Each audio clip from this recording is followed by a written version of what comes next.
You're listening to In Sickness, a podcast about caregiving with Allison Breininger and Justin Bima. Good morning, Allison. Hi, Justin. How are you today? I'm doing okay. I just finished up my second week back at work. Yeah. How's that going? It's been an adjustment. Okay. It's, not working for 12 weeks. You kind of aren't used to just sitting in a chair for 8 hours in front of a computer.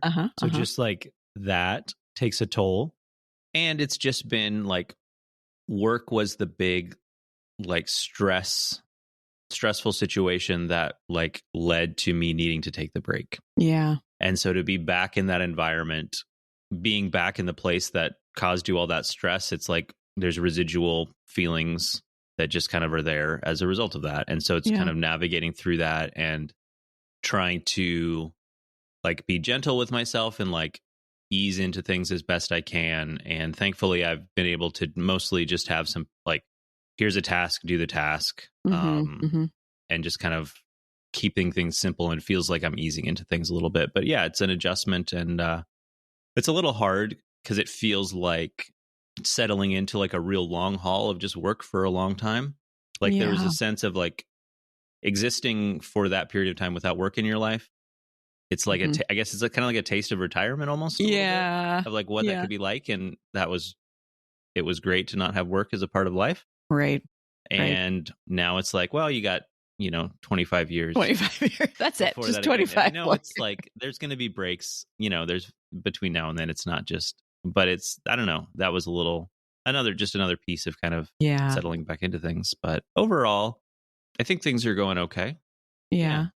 Well, I'm glad that you're easing into it. And like you said, you're giving yourself some grace as you do that and finding ways to, I know the other night, like you went and saw a sunset and saw some birds. And so that you're like, not just like, I can do fun, relaxing things when I'm not working, like, or I'm working, you know what I mean? I love that you're able to like integrate both and not just feel like one or the other. Yeah. There's a real sense of taking the things that were so restorative during this break that I was able to like do in such quantity, and like, okay, now how do I fit some of that into life? Yeah. In smaller doses, where can I fit that stuff in? Because it shouldn't be a either or in that sense. Yeah. Good. Yeah. How are you doing then?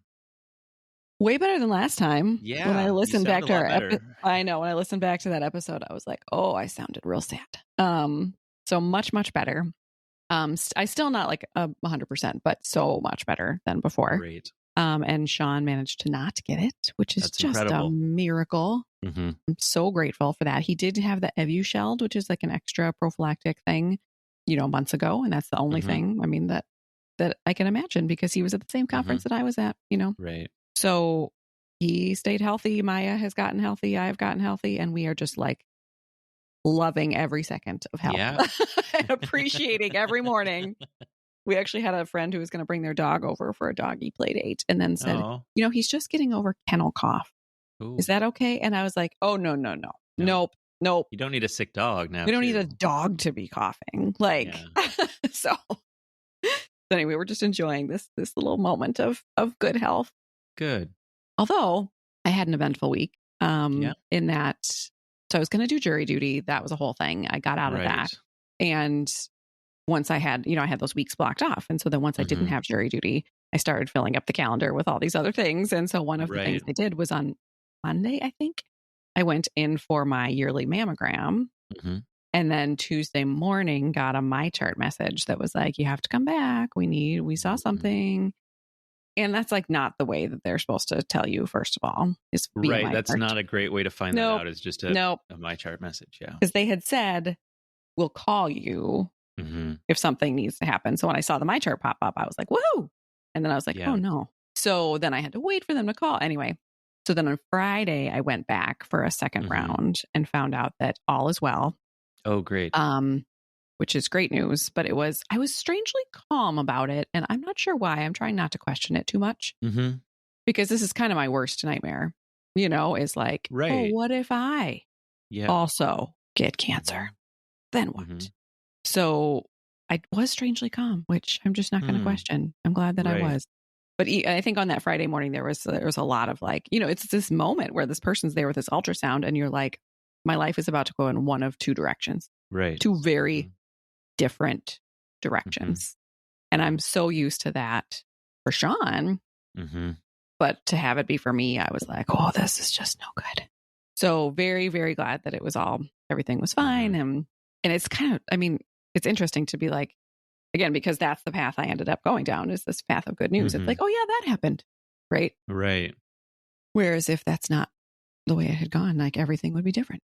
Yeah. So a reminder to all of us as caregivers, like go get all those things checked out.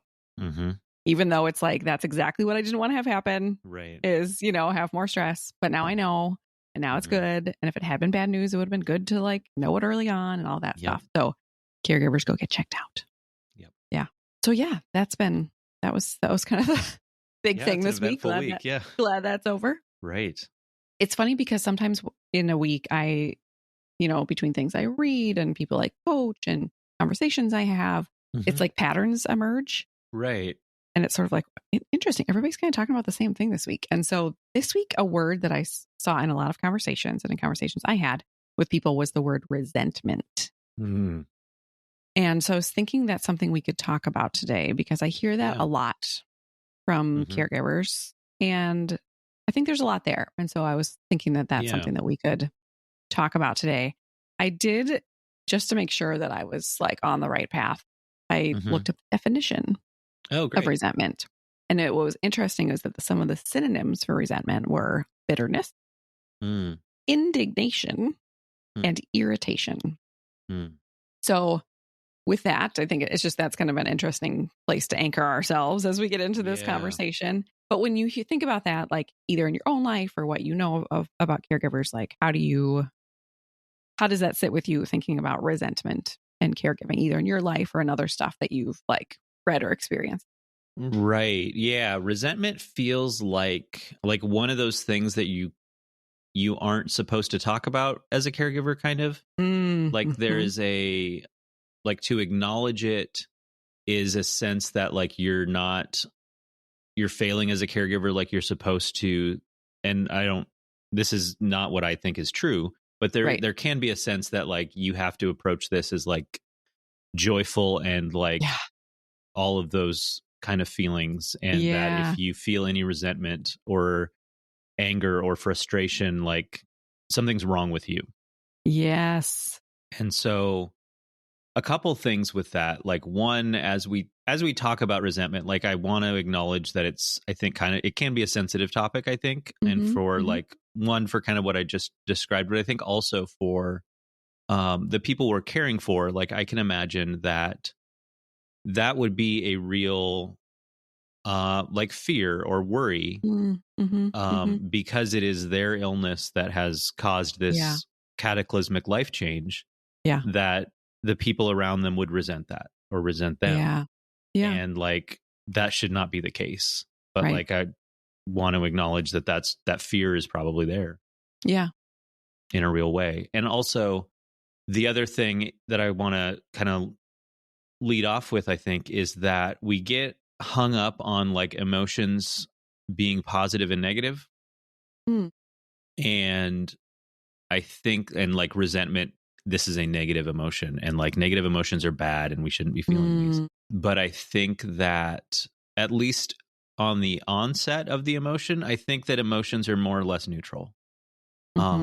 Like you're feeling a certain way because of something. And I think that we can get into this a little bit, but like your body, your mind, whatever, yourself is trying to tell you something maybe. And in this way that you're feeling, and like, okay, what can you like do some work to figure out what that is, and like kind of work with yourself, and what do you need in that moment? What do you need going forward to kind of help resolve that or learn from that? And not to oversimplify it, but that's kind of some starting thoughts I had on resentment. Well, that was like a dissertation, basically, those three things that you just said. So a lot to unpack there. Right. Trying to figure out which one to start with. Can we go back to your first thing, which was, because I think that's the reason I started the negative space, is because the other caregivers I was experiencing and encountering were all about that. They were like, I feel so grateful and joyful that I have the opportunity to be my person's caregiver. Right. And there is a piece of that, right? Like I am grateful that I am in a space in my life where I can be the person, and that, that I can be a person that is caring for Sean. Right. And right. It's the big and. Yeah. It doesn't have to just be that. I can be grateful that I get to be the person, and that we don't have to like have a different, whatever. Yeah. And I can hate that he needs a person. Right. Yeah. I can hate the way it's changed our lives. I can be resentful, bitter, indignant, irritated. Right. It can be this both. And so, yeah. But I think you're right. And that's exactly what I'm trying to do through the negative space, is that like, is to show caregivers that it's like, you don't have to just be grateful and joyful all the time. You're allowed to say some of these things. Now, part of that work though, is that sometimes caregivers say those things, but then their communities come back and brightside them and are like, well, you can't say that. You're not the patient. You're not you're going to make them feel bad. Right. And so that's why part of our work, right, is to try to educate supporters as well. So that if a caregiver does say like, man, I'm just feeling really resentful today, you don't say, well, you say, yeah, tell me more. Yeah. I can imagine that might be true. Tell me more about that. What else do you want to say about that? Right. So I think it's that yes and of that. It doesn't have to just be one kind of emotion, or or it can be all. It can be right. We can hold multiple emotions at the same time, and like opposing emotions. Like we don't have to be one or the other. Yeah. Yeah. And when you said the thing about how they're neutral, I mean, it makes me think back to the board members, right? That we've talked about. I was thinking about the boardroom as well. Yeah. Tell me more. What were you thinking? Yeah. Well, just that like resentment is one of those things that could show up there, and just, okay, what are you trying to tell me? And having that space, and like, so I think you don't always, these feelings come up. Maybe you don't always have the time to like, okay, I'm going to sit down and I'm going to like, whether journal this out, or I'm going to call someone to like talk through this. Like you don't always have that time in the moment. And so like, I think having self-compassion in that moment can be really helpful to kind of, before you get to the like spiral of, I'm not supposed to feel this way, like kind of that way, like, okay, I'm feeling this way, and acknowledging like the reasons that you might be feeling this way. And, you could resent the fact that this illness has come into the person you're caring for's life, and it has changed so much, and they're not able to go out and do the things with you, or because you have more responsibilities, you're not able to have the freedom to go out and do things like your peers, and you could resent your peers for that they have that freedom. Yeah. You could resent the fact that this illness has like changed the person that you're caring for, whether like through like cognitive decline, or like their emotions are more erratic, or like physically they can't do as much. Like there are a lot of things that can cause feeling resentful to come up, and like to just acknowledge that. And like, for me, I've like put my hands on my chest and like just sit there and like, like this is really hard. This is a difficult situation, and just express that compassion back towards yourself in those moments. That's beautiful. That's beautiful, Justin, to think about you like putting your hands on your chest. It's almost like, it's like you're your own caregiver in that moment. The grace and the love you're giving yourself in that moment, and the extra added piece of like putting your hand on your chest. It's almost like you're giving yourself a hug to be like, this is hard. Because something you said a second ago was, I'm not supposed to feel this emotion. Right. And like, I think that we can just erase that sentence from our 100% world. And so as I picture our boardroom, I want to put a sign on the door that says, all are welcome. Right. Which is not what we want. Like, I really would like to say like, happy, positive emotions, only welcome, everybody else, goodbye. This door is locked. You need a passcode. But really that doesn't serve us. Right. And so to say all are welcome in the boardroom. And then when something comes up, like you said, to say like, okay, hey, resentment, I see you. I'm here with you. I have my hand on my chest. I'm acknowledging you. What's up? Right. Like what brings you here today? Yeah, because I think, especially with the feeling like resentment, I think the longer we let that go unquestioned, or like we don't like, the longer it kind of like simmers below the surface, like I think that's when you can get into a place where I think as a caregiver you don't want to be, where like you're like the resentment turns into like a real, like, I don't know, like festering wound inside you. And it's like, I think that's where we want to avoid that. And so the sooner we can like talk that through with someone, or, you know, however we can process that, and whether that's grief that we need to work through that we haven't dealt with yet, you know, all of the things that could be behind it. Yeah. Not waiting to do that. So you said something so powerful, is that I think with resentment, you said like, what's behind it? Right. And I think that often there is something that it's sort of masking. Right. Perhaps. Right. So I was talking to a caregiver the other day about resentment. Yeah. And as we talked, because she was resentful that like she's the one in her household now, like her husband is no longer able to do a lot of the things. So now she is essentially in a lot of ways, almost like single parenting. Right. Running the household, full-time working, caregiving, which did not used to be their reality. Yeah. And she was feeling really resentful about it. And the more and more we talked, she began to realize that what was behind resentment was this grief that this is the new reality. Right. And the resentment was sort of the like icing. It was more sort of the like the thing on the top. But once she realized like, oh, here's what's really going on, you know, is this grief that like, this is my life now. And it's coming out as resentment, but that's not really what is at the root, you know? And then I saw, like I said, sometimes these patterns, it's just like, it feels like everybody's talking about resentment this week. I saw another person who said that her mom's health is declining. And she just said that like she was sitting there feeling angry and resentful, and then realized like, wait a minute.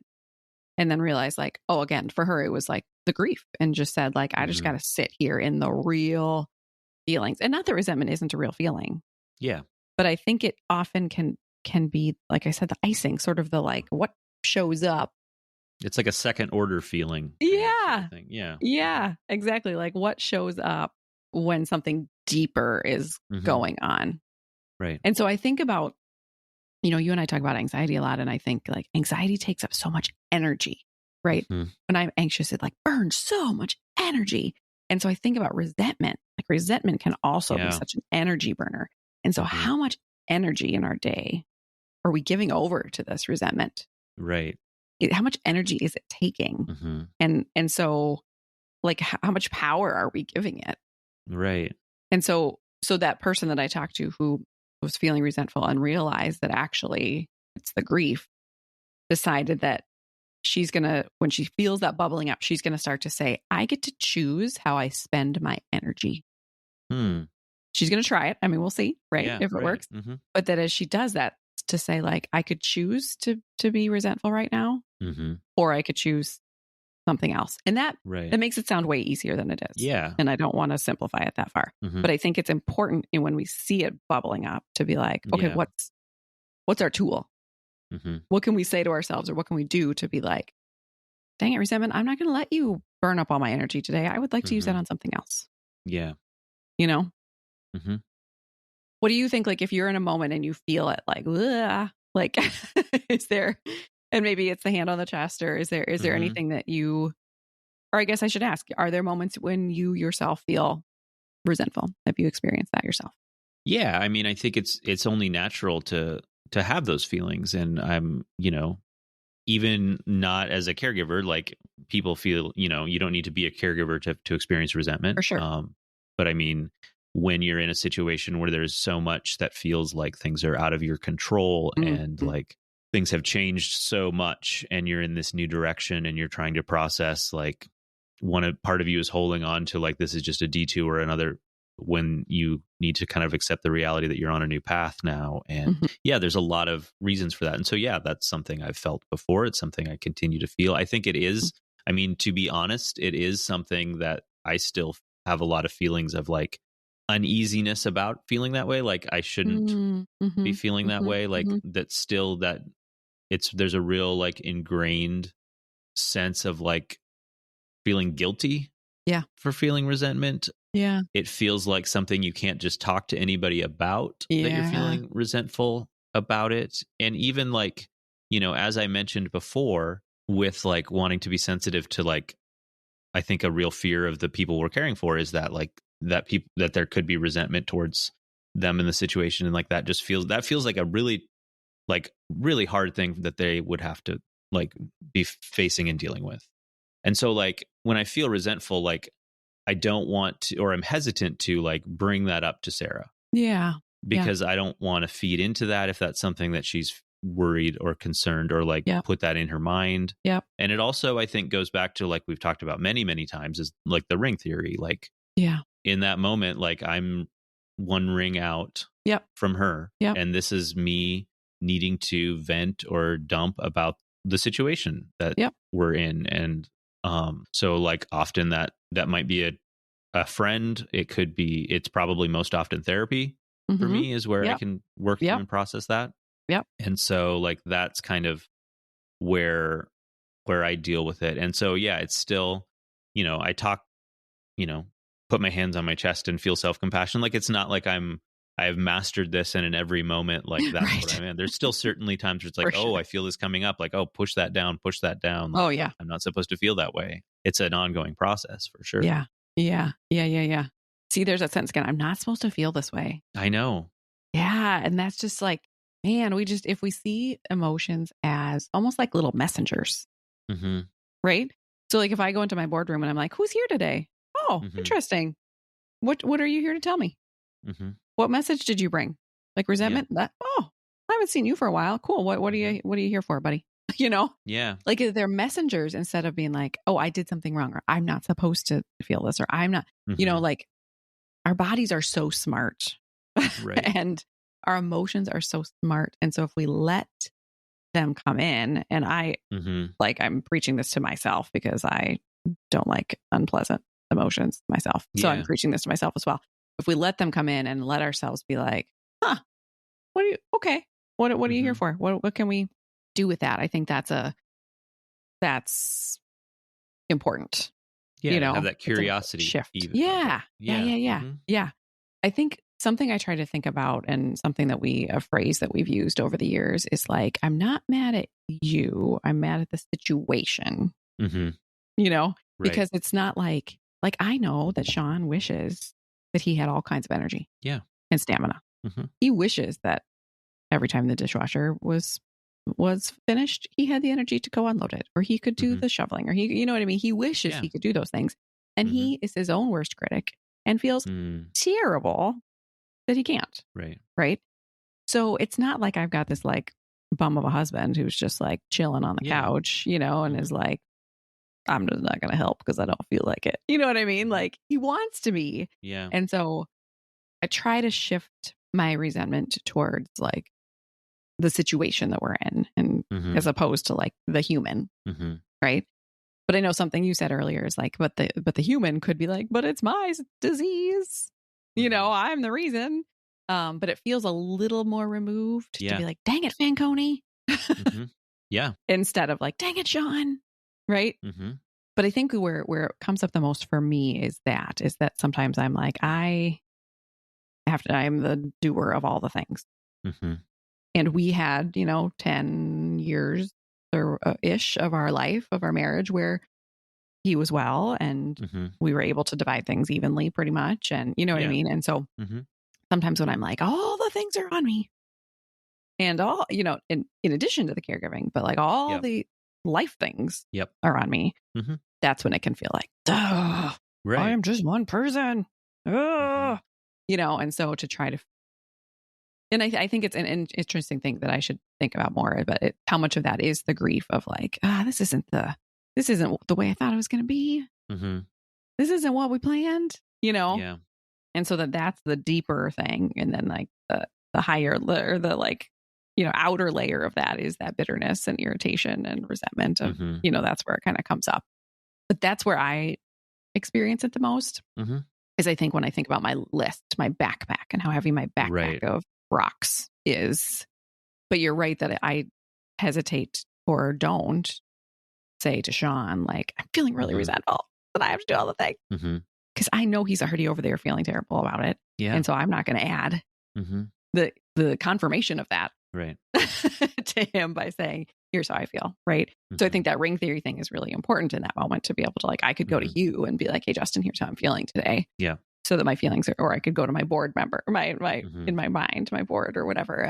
But to not dump that, inward. Yeah. Yeah. So I think another thing for us to think about and talk about a little bit is, we've talked about, okay, resentment comes up. Why do we feel this way? What to do in that moment? But like, what shifts or things can we do as a more long-term strategy to better equip ourselves for when resentment comes up, or I don't know if it's something that can be minimized or not. I think it's one of those things that probably just is an emotion that we'll have to keep interacting with on some level. But I think, one thing we've talked about is finding a place where you can say how you're really feeling and express that. Yeah. And, that could be therapy. That could be a friend that you trust. It's hard to be vulnerable, and talking about our feelings takes vulnerability. And like, that's a barrier for sure, especially with these kind of feelings. And so like, also, if you don't have anyone in your life that you feel like will understand or receive that venting well, like, our inboxes are always open. You can go to insickness.care, send us a message there. We will gladly lend an ear and for sure. Help you through that for sure. And if you want longer, like I also provide one-on-one support sessions for caregivers. And so if you want a quick little message kind of thing, feel free to do that with us. If you want like an actual space, like an hour-long time to talk, like that's something that I do through the negative space. And so reach out to me and let me know that as well, because I think even to say to a therapist, like, I'm feeling really resentful, like therapists are great. And if they're not caregivers, they might come back sometimes and say, yeah, that's true. They might try to bright side you too. And so to think about, if you were interested in coaching sessions, that's an option too. Right. Just a couple other things there. Yeah.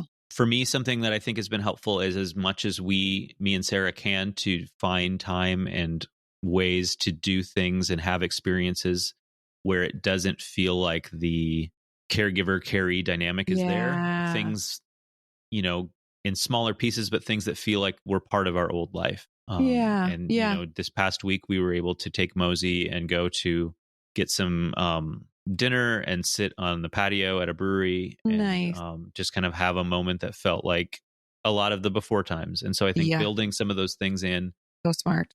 Having experiences with the person you're caring for that are not caregiving centered, I think can be powerful. So that's, I think, another thing to try to build in there and to kind of counter that a little bit, I guess. I don't know if you have any other thoughts on kind of how to not avoid, but like, I guess, like, build up something to kind of counter it, or I was just gonna say counteract. No, I love that last idea. I think a lot about like sort of the columns, right? Like almost like the fact that we got to go on a vacation this summer and nothing went wrong, right? Right. That is like a check in that column, where we have lots of checks in the other column of like disastrous vacations. And so I sometimes try to think about that. So I think that when we think about those columns, to think about like, oh, like if I spent my week being like caregiver, how can we fill up the other column? Exactly. Of like, oh, this wasn't me as a caregiver. This was us doing this thing together. And this was us, to kind of counteract and balance out that. Because if we don't do that, then the other column gets so heavy, right? That then I can see how like some of that bitterness and resentment could bubble up. And I think that another column too is like things for yourself. Oh yeah. Yeah.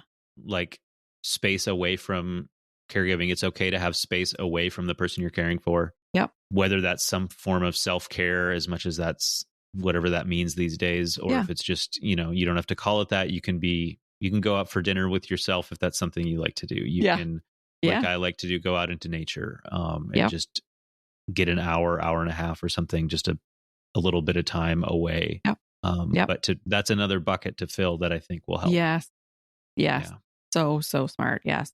I think another thing that I've been thinking about with this is about the different ways. You alluded to this a little bit, but about that the resentment that we can feel as caregivers might not just be towards the person, but like friends, right? So I might be scrolling through Facebook and seeing like, oh, awesome. So my friends are all able to just like, oh, just hopped on an airplane and went to whatever. And I'm like, cool, awesome. I'm not bitter about that at all. That your life is what I thought mine would be and it isn't. And so I think it can happen with our friends. It can happen with our relatives in things like, I really imagine that you would be way more helpful to us than you are, or way more sensitive. You know what I mean? Like, yes, it can, that kind of piece. Life, I think in general, just like this is not the life that we pictured.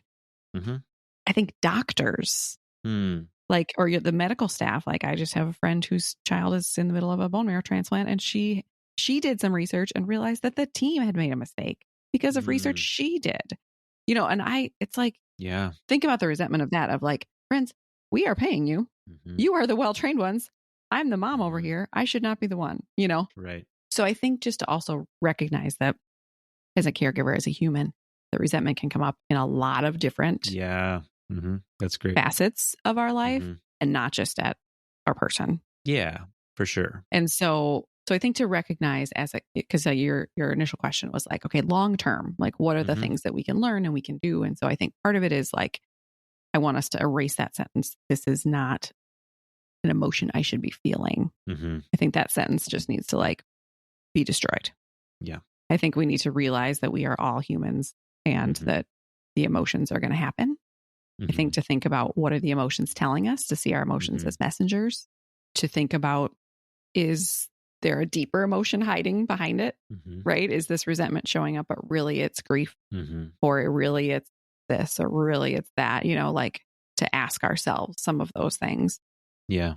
Like I what you said about keeping our other buckets full to kind of counteract. So I think it's that combination of things. But I think, and you also said like to find a person or find a space to be able to say this out loud. Yeah. Because I think that it's like once when we feel guilty about it, which it sounds like you were saying, like sometimes resentment comes in, but then guilt is like, oh yeah, if you're here, then I'm here. Yeah. Right. The room's getting real busy. Right.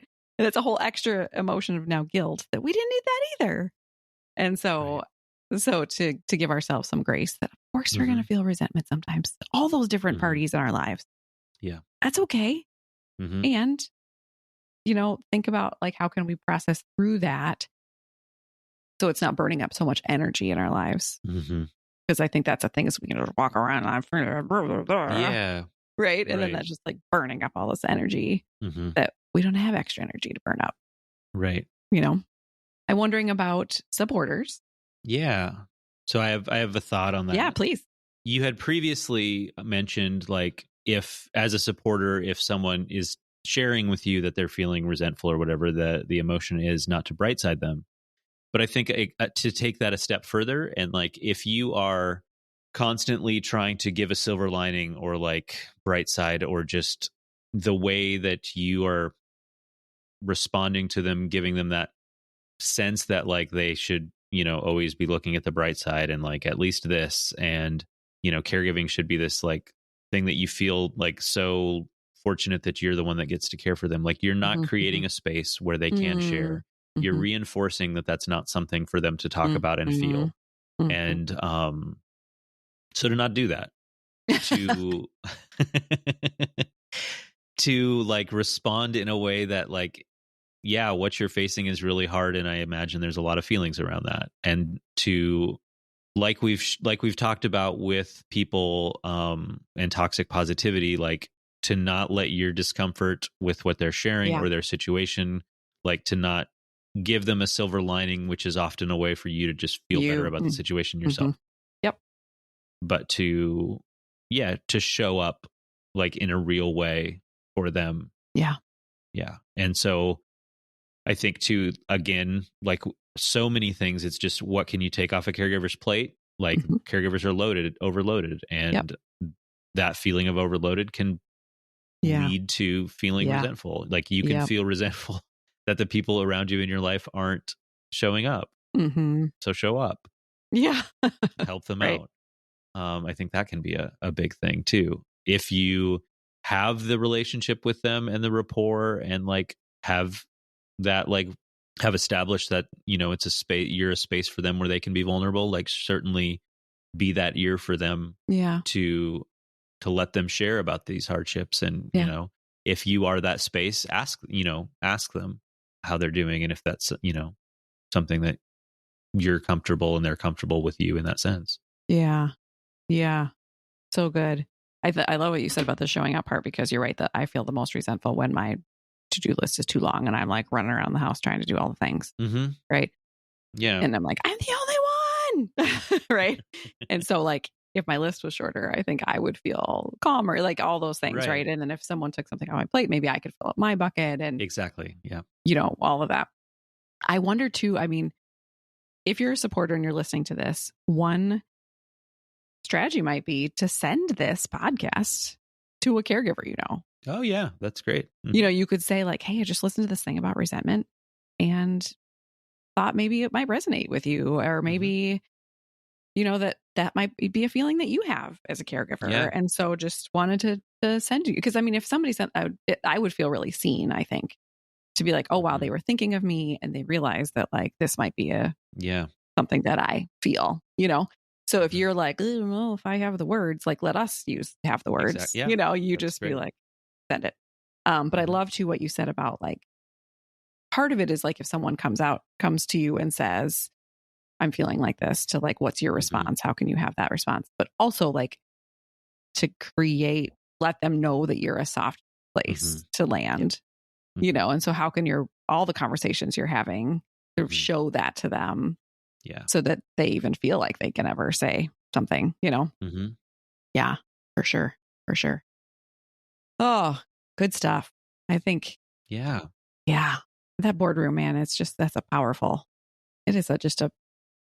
visual. And so I just love picturing now, like, okay, all are welcome is the sign on the door. And then to say, hey, you're here. What's up? What are you here to teach me about today? Or what can I do for you? Or what, you know what I mean? And who's hanging out behind you? What'd you bring with you today? So yeah, cool. Good conversation. Yeah, this is good. And just, if you take nothing away from this, but like, it's okay to feel resentment. Like, yep. That emotion in and of itself in that moment is neutral. Like, listen to it. What is it telling you? And to show some compassion towards yourself in those moments, I think. Yeah. And I think we could replace the word resentment there with any emotion. It's okay to feel any emotion. Anger. Yep. Bitterness. It's okay to feel any emotion. Yeah. Pay attention to what it's telling you in the moment. You know what I mean? Like, give yourself grace, all of that thing. So this doesn't just apply to resentment. Right. I think it applies to all the things that we might be feeling as humans and caregivers. For sure. Yeah. Yeah. Cool. Good. Well, thanks for talking through this. I think that, like you said, it's a thing that people might not want to talk about. Right. And so I'm glad that we got to talk about it here, and then they can listen. And side note, we continue to get the most lovely emails, texts, and cards and messages from you as listeners. And I just can't tell you what that means to both of us. And we share them between us, and then we send each other crying emojis, and it just really, it means a lot to know that you're that this is supportive of you. So, thank you for that and for letting us know. And if there's ever topics that any of you are out there listening and think like, you know what they haven't talked about yet, let us know. We would love to consider more topics. And like Justin said, our inboxes are open if you ever want to chat, or if you ever want to set up a supportive one-on-one session with me, just reach out, and we are here for you all. So yeah. Okay. All right. Well, I hope week number 3 of work goes well, and that I'm going to hope for a boring health week. Yes, I hope that for you as well. Okay. All right. Talk to you later. Okay. Okay. Bye. Bye. You've been listening to In Sickness. Find us online at insickness.care or on Instagram at insicknesspodcast. You can send your questions and comments to insicknesspodcast@gmail.com. If you enjoyed the show, please share it with a friend or fellow caregiver, or leave us a review on Apple Podcasts. Thanks for listening, and take care.